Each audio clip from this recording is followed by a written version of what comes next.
Hey folks, today I wanted to talk about the relationship between labor availability and decisions to invest in or not invest in equipment. And this is a little bit inspired by this post from Iowa Kika Goats, and this is not I'm not trying to attack him or anything like that, but I do think it's a very good contrast to, at least to myself and maybe to some other folks.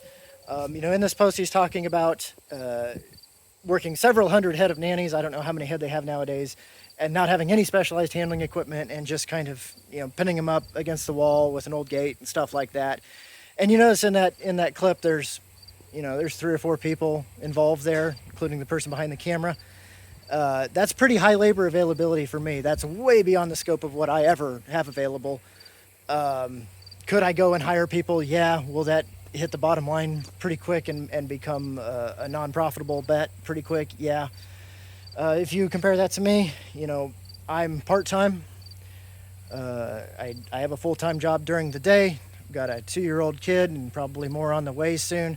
I do have a wife that'll help me with things. If I want to pull in that favor, I try not to pull that favor unless I really need to.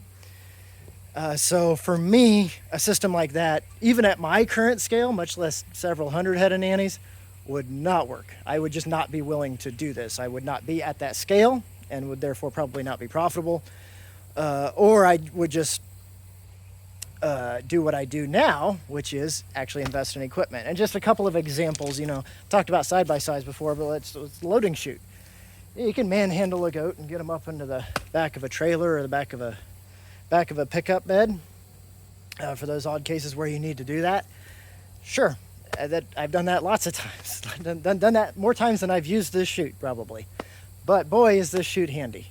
And boy, is it a lot faster and less foolproof and less stressful on the animals, less stressful on your labor, in this case, myself, or good handling equipment.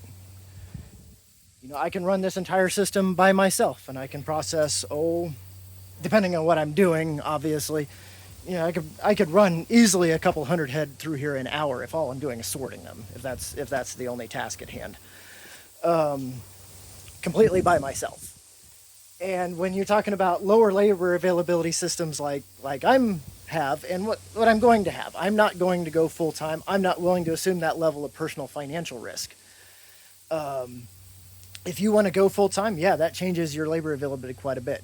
If you have kids that are really interested in helping out and they're actually a useful age, 10, 12, so then sure, you got a lot more labor availability, or other family members, or maybe you have a pipeline of unpaid or lowly paid interns from a university or something like that.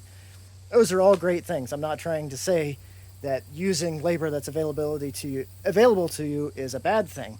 What I will say though is designing your systems based on high labor availability systems, mirroring those systems when you don't have that kind of labor availability, is a really bad systems design. The other thing I wanted to talk about is how your labor availability may change.